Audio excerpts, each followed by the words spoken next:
Hello everyone, welcome to law classes. Previous session में हमने 40 question complete कर लिया है और आज हम अपना 41st क्वेश्चन देखेंगे। So 41st question is which of the following is not a requirement of the doctrine of mens rea in respect of liability for a crime. निम्नलिखित में से कौन अपराध के लिए दायित्व के संबंध में दुराशय के सिद्धांत की आवश्यकता नहीं है। फर्स्ट ऑप्शन, अभियुक्त अपने कृत्य में उन सभी तत्वों से अवगत हो जो उसे अपराध निर्मित करते हैं। The accused is aware of all the elements in his act which make it a crime.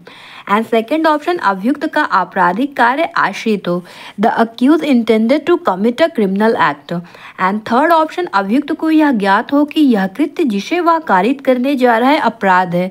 The accused knew that the act which he was committing was going to commit a crime. And fourth option, चाहे उसने आपराधिक कार्य कारित किया हो या नहीं, अभियुक्त लापरवाह हो। Whether he has committed the criminal act or not, the accused is negligent. तो हमारा राइट आंसर क्या हो जाएगा? डॉक्ट्राइन ऑफ मेंस रिया के लिए किस चीज़ की रिक्वायरमेंट नहीं होनी चाहिए? तो हमारा लास्ट ऑप्शन करेक्ट हो जाएगा, चाहे उसने आपराधिक कार्य कारित किया हो या नहीं, अभियुक्त लापरवाह हो। ये मेंस रिया का कोई रिक्वायरमेंट नहीं है, जबकि मेंस रिया के डॉक्ट्राइन में किस चीज़ का होना जरूरी है? अभियुक्त अपने कृत्य जो वो एक्ट कर रहा है उन सभी तत्वों से, उन सभी एलिमेंट से वो अवगत हो जो उसे अपराध निर्मित करते हैं, और जो अक्यूज्ड है उसका इंटेंशन भी ऐसा है कि वो क्रिमिनल एक्ट करने जा रहा है, और अभियुक्त को यह ज्ञात है कि वो जो एक्ट करने जा रहा है वो उससे जो कॉज होगा वो एक क्राइम है। तो ये हमारा राइट हो जाएगा। तो first, second and third option जो है आपका, ये मेंस रिया के रिक्वायरमेंट में आते हैं, बट फोर्थ ऑप्शन आपका नहीं आता। तो राइट आंसर हो जाएगा, चाहे उसने आपराधिक कार्य कारित किया हो या नहीं, अभियुक्त लापरवाह हो। राइट। नेक्स्ट क्वेश्चन, सूची 1 को सूची 2 से सुमेलित कीजिए। नीचे दिए गए कोड की सहायता से सही उत्तर दीजिए। फर्स्ट ऑप्शन है दुराशय और सांविधिक अपराध। फर्स्ट, क्वीन बनाम मोहित। एंड बी, दुर्घटना। आर बनाम अर्नॉड। एंड श्री चित्त विकृति जगेश्वर बनाम एम्परर। एंड फोर्थ ऑप्शन, दुष्प्रेरण स्वीट बनाम पार्सले। इसको आपको करेक्ट अरेंज करना है, किसका क्या होगा। तो सबसे पहला हमारा दुराशय सांविधिक अपराध, मेंस रिया स्टैट्यूटरी ऑफेंस किससे रिलेटेड है? स्वीट बनाम पार्सले से। एंड दुर्घटना एक्सीडेंट जो है वो जगेश्वर वर्सेस एम्परर से रिलेटेड है। एंड चित्त विकृति अनसाउंड माइंड किससे रिलेटेड है? आर वर्सेस अर्नॉल्ड से। और दुष्प्रेरण किससे रिलेटेड है? हमारा क्वीन वर्सेस मोहित से। तो राइट आंसर क्या हो जाएगा? बी। ए का 4, बी का 3 और सी का 2 और डी का 1। तो हमारा correct answer 4, 3, 2, 1। Right. Next question, based on match the following. First list दिया गया और यहाँ पर सेकंड लिस्ट और करेक्ट मैच करना है। तो राइट आंसर क्या होगा ये बताना है। यहाँ पर केस लॉस दिया गया और यह किससे रिलेटेड है ये बताया गया। तो क्वीन वर्सेस मोहित का केस किससे रिलेटेड है? दुष्प्रेरण से रिलेटेड है, मीन्स अबेटमेंट से। अब देखना है आपको ये ऑप्शन कहाँ मिल रहा है। तो ए का 4, तो हमारा यहीं पर ये करेक्ट आंसर हो जाएगा, क्योंकि ए का 4 और कहीं पर भी नहीं है। तो हमारा राइट आंसर ये हो जाएगा। और आर वर्सेस ऑसबॉर्न का केस किससे रिलेटेड है? अटेम्प्ट से रिलेटेड है। ऋषिदेव पांडे बनाम यूपी राज्य का केस किससे रिलेटेड है? कॉमन इंटेंशन से रिलेटेड है। तो Rishidev Pandey versus state of UP का जो केस है ये कब आया था? 1995 में आया था। ईयर भी पूछ लिया जाता है, ध्यान में रखिएगा। और ये कहाँ का केस है? सुप्रीम कोर्ट का केस है। और इसमें कहा गया कि जो common intention can be presumed from the situation around and from the conduct of the parties, and common intention में also arise at the place of incident. कहने का क्या मतलब है कि जो सामान्य आशय है उसका जो अनुमान है, जो आपके आसपास के जो सर्कमस्टांसेस है और पार्टीज के जो कॉन्डक्ट है उससे लगाया जा सकता है, और सामान्य आशय जो है घटना स्थल पर भी उत्पन्न हो सकता है। राइट। और आर वर्सेस आर्नोल्ड का केस किससे रिलेटेड है? चित्त विकृति से संबंधित है, अनसाउंडनेस ऑफ माइंड से। राइट। नेक्स्ट क्वेश्चन, निम्नलिखित में कौन सा युग्म सुमेलित नहीं है? विच of the following pairs is not correctly matched. कौन करेक्ट नहीं है ये आपको बताना है। तो दुराशय मेंस रिया जो है आर वर्सेस प्रिंस से रिलेटेड है। सेकेंड ऑप्शन है आवश्यकता, नेसेसिटी डीपीपी वर्सेस बियर्ड से रिलेटेड। एंड थर्ड ऑप्शन चित्त विकृति अनसाउंड माइंड मैग्नॉटन केस से। एंड मतता वासुदेव बनाम पेप्सू राज्य, वासुदेव वर्सेस पेप्सू स्टेट से कौन सा केस रिलेटेड है? अब यहाँ पर आपको बताना कौन करेक्टली मैच्ड नहीं है। तो हमारा राइट आंसर क्या हो जाएगा? तो आर वर्सेस प्रिंस का जो केस है वो मेंसरिया से ही रिलेटेड है, तो ये हमारा करेक्ट है। और डीपीपी वर्सेस बेयर्ड का जो केस है वो आवश्यकता से रिलेटेड नहीं है, ये इंटॉक्सिकेशन से रिलेटेड है। तो ये हमारा यहाँ पर पूछा गया कौन सा करेक्ट मैच नहीं, तो हमारा राइट आंसर क्या हो जाएगा? आवश्यकता डीपीपी वर्सेस बेयर्ड, क्योंकि ये केस किससे रिलेटेड है? इंटॉक्सिकेशन से रिलेटेड है। और मैग्नॉटन का केस अनसाउंडनेस ऑफ माइंड से रिलेटेड है, तो ये भी हमारा करेक्ट है। और इंटॉक्सिकेशन वासुदेव वर्सेस पेप्सो स्टेट, तो हमारा ये भी करेक्ट है। तो राइट आंसर क्या हो जाएगा? आवश्यकता डीपीपी वर्सेस बेयर्ड, राइट।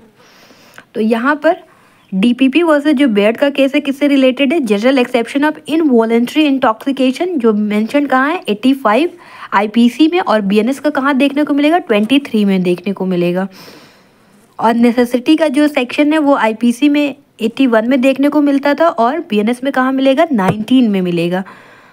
और आर वर्सेस डडले स्टीफन का जो केस है वो नेसेसिटी से रिलेटेड है।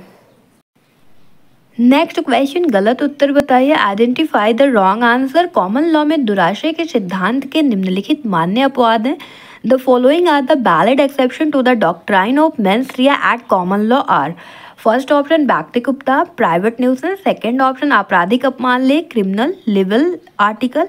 एंड थर्ड ऑप्शन लोक उपद्रव, पब्लिक न्यूसेंस। फोर्थ ऑप्शन न्यायालय की अवमानना, कंटेम्प्ट ऑफ कोर्ट। तो हमारा राइट आंसर हो जाएगा प्राइवेट न्यूसेंस, व्यक्तिगत उपद्रव। न्यूसेंस 2 टाइप का होता है, प्राइवेट न्यूसेंस और public nuisance. Private nuisance tort में डील करता है, और पब्लिक न्यूसेंस हमारा क्रिमिनल लॉ में मीन्स आईपीसी एंड बीएनएस में करता है। और कॉमन लॉ में जो आपराधिक अपमान लेख है, लोक उपद्रव है, और न्यायालय की जो अवमानना है, दुराशय के सिद्धांत के क्या है? एक्सेप्शन है। और जबकि जो व्यक्तिगत उपद्रव है हमारा प्राइवेट न्यूसेंस, वो नहीं है, right. Next question, common law का सिद्धांत यह है कि कोई भी व्यक्ति किसी दूसरे व्यक्ति द्वारा कारित अपराध के लिए प्रातिनिधिक दायित्व के अधीन नहीं होगा जब तक कि उसने अपराध कारित करने के लिए पूर्व में सम्मति ना दी हो या अधिकृत ना किया हो। उपयुक्त नियम का अपवाद है, तो अपवाद पूछा गया है। The principle of common law is that no person shall be subject to vicarious liability for an offense committed by another unless he has previously consented or authorized the commission of the offense. The exception to the above rule is first option लोक उपद्रव, public nuisance, second option व्यपहरण kidnapping, third option अपहरण abduction and fourth option द्विविवाह बाईगैमी। तो हमारा right answer क्या हो जाएगा? Public nuisance हमारा right answer हो जाएगा। The doctrine of vicarious liability in criminal law कौन से केस में? आर वर्सेस हिगिंस केस में बताया गया। In British common law 3 exception to representative liability have been stated. First libel, second public nuisance and third contempt of court. Means आपराधिक विधि में प्रातिनिधिक दायित्व का जो सिद्धांत है आर बनाम हिगिंस के वाद में सर्वप्रथम प्रतिपादित किया गया। और ब्रिटिश कॉमन लॉ में प्रातिनिधिक दायित्व जो है उसके 3 अपवाद बताए गए। एक तो अपमान लेख हो गया, लोक उपद्रव हो गया, पब्लिक न्यूसेंस, और थर्ड न्यायालय अवमान बताए गए, राइट। नेक्स्ट क्वेश्चन, राजीव एक अच्छा तैराक है। वह 6 साल की बच्ची सोनी को तालाब में डूबता हुआ पाता है। वह बच्ची को बचा सकता था लेकिन उसने ऐसा नहीं किया, बच्ची डूब गई, राजीव दोषी है। Rajiv is a good swimmer. He find Soni a child of 6 years of age drowning in pond. He could have saved the child but did not do so. The child is drowned. Rajiv is guilty of first option हत्या murder, second option गैर इरादतन हत्या culpable homicide not amounting to murder, third option कोई अपराध नहीं no offence, and fourth option आत्महत्या के लिए उकसाना अबेटमेंट ऑफ सुसाइड। तो हमारा राइट आंसर क्या हो जाएगा? नो ऑफेंस, कोई अपराध नहीं किया।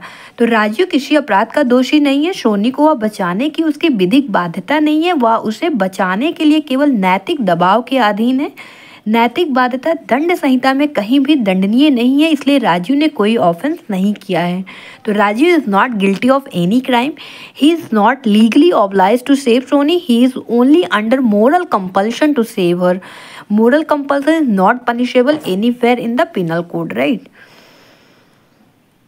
नेक्स्ट क्वेश्चन, का एक भिखारी को पर्याप्त खाद्य सामग्री होने के बावजूद भोजन नहीं देता है जिसके कारण उसकी मृत्यु हो जाती, का दोषी है? A does not give food to a beggar despite having sufficient food, as a result of which he dies. A is guilty of first option किसी भी अपराध के लिए नहीं, not for any offence. And second option हत्या के प्रयास के लिए, attempt to murder. And third option हत्या के लिए, for murder. And fourth option आपराधिक मानव वध जो हत्या नहीं है के लिए, for culpable homicide not amounting to murder. तुम्हारा राइट आंसर हो जाएगा किसी भी अपराध के लिए नहीं। नेक्स्ट क्वेश्चन, ए ने बी को डूबते हुए देखा लेकिन उसे बचाया नहीं, बी डूब गया। ए ने अपराध कारित किया।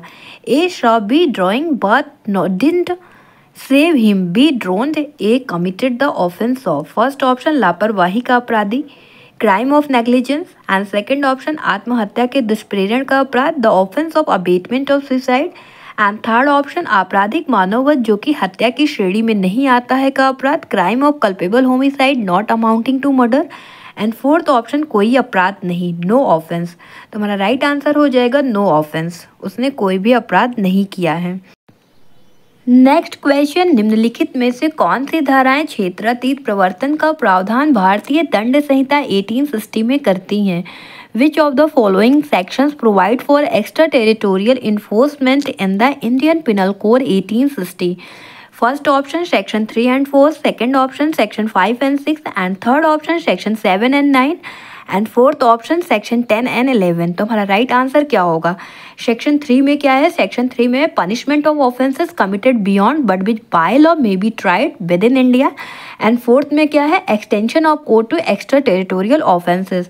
तो हमारा फर्स्ट ऑप्शन डील करता है एक्स्ट्रा टेरिटोरियल इन्फोर्समेंट से, सेक्शन 3 एंड 4। और अगर बीएनएस की बात करेंगे तो section 1 sub section 4 and section 1 sub section 5 deal करता है एक्स्ट्रा टेरिटोरियल इन्फोर्समेंट से। और वहीं पर इंट्रा टेरिटोरियल की बात करें तो कौन सा सेक्शन बीएनएस का डील करता है?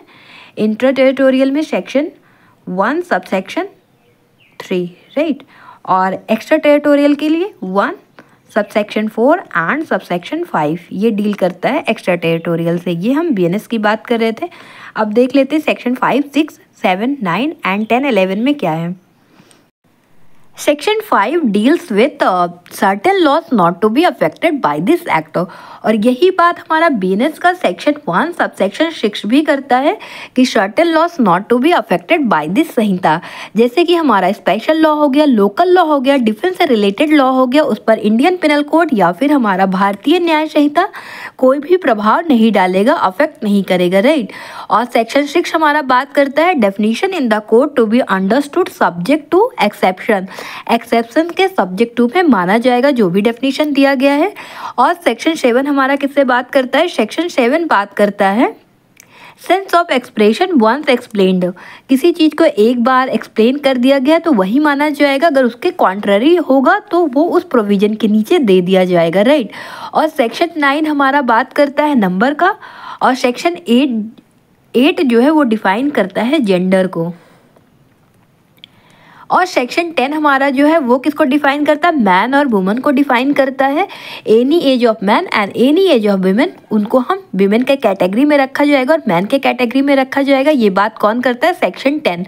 और ये क्वेश्चन भी आपके पेपर में पूछा जाता है तो वहाँ पर बिलो 18, बिलो 15 या 21 ऐसे करके दिया जाएगा, तो आपका वो आंसर नहीं होगा। एनी एज ऑफ मैन, जब से जन्म लिया है तब से, अगर मैन के कैटेगरी में जन्म लिया तो मैन कहलाएगा और वुमेन की कैटेगरी में जन्म लिया तो वुमेन कहलाएगा, राइट। और सेक्शन 11 हमारा किसका बात करता है? पर्सन को डिफाइन किया गया है। अब एक बार और देख लेते हैं तो हमारा जो इंडियन पिनल कोड का सेक्शन 3 एंड 4 है वो क्षेत्रातीत प्रवर्तन का प्रावधान करती है। किसका बात करती है? एक्स्ट्रा टेरिटोरियल एनफोर्समेंट की बात करती है। वहीं पर जो सेक्शन 3 है हमारा भारत से परे किए गए किंतु उसके भीतर विधि के अनुसार विचारणीय अपराधों के दंड का प्रावधान करती है। वहीं पर हमारा जो सेक्शन 4 है वो राज्य क्षेत्रातीत अपराधों पर संहिता के विस्तार का उपबंध करती है। Section 4 provide for the extension of the code to extra territorial offences, right.